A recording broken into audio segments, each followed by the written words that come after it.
Howdy toddy everybody, this is Tommy with Colonel Reb Scale Models coming at you with a final reveal for the 2020 egg playing group build hosted by Charlie Mack and Daniel at Munchkin Modeling Man 72. This is the Hasegawa Zero Fighter, the A6M2 by Mitsubishi. It was a good little kit.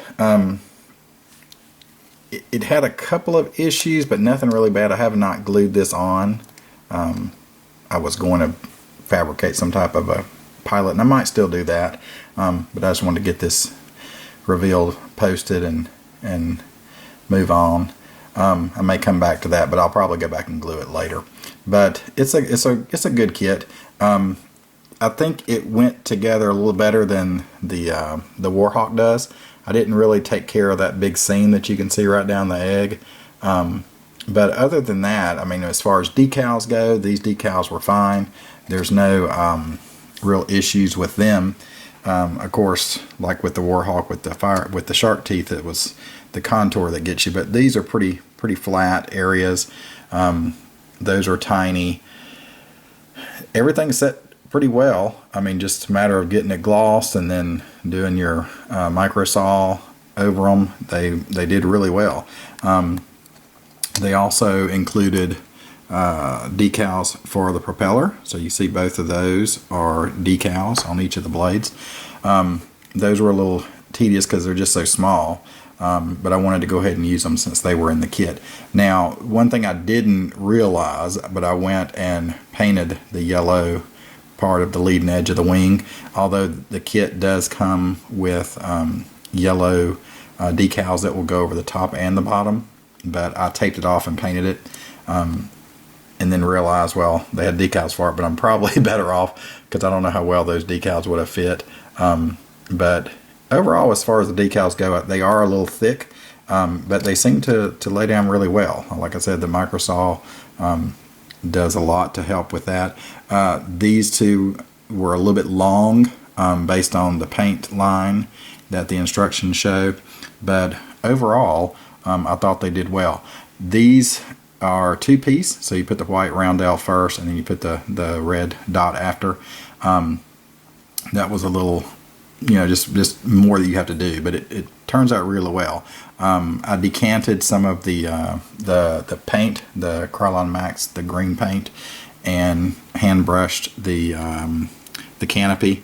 I was going to tape it off, but then it's like, forget that. Once you start trying to get all those little squares, it's a lot. There's a lot of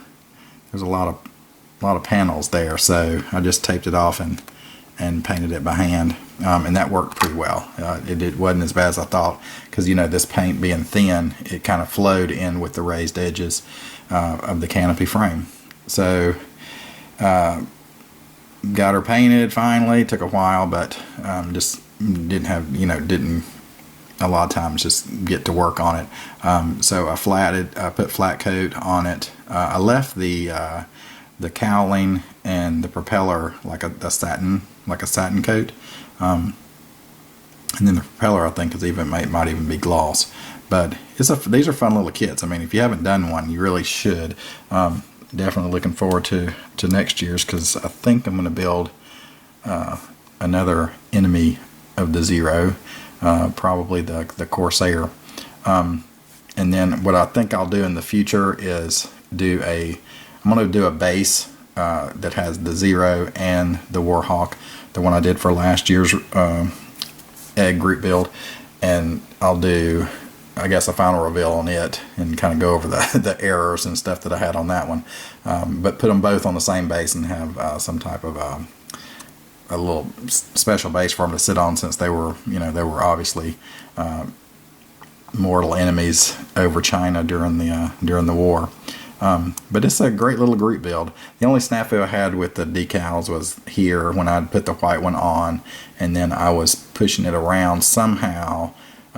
My fault. It went under. The edge rolled under, and then trying to get it back off it just wouldn't do. But because I'd already moved it and set it in place with the micro saw, so when I was putting the red one on, somehow I slipped and somehow the whole thing, I guess it hadn't secured all the way and it moved.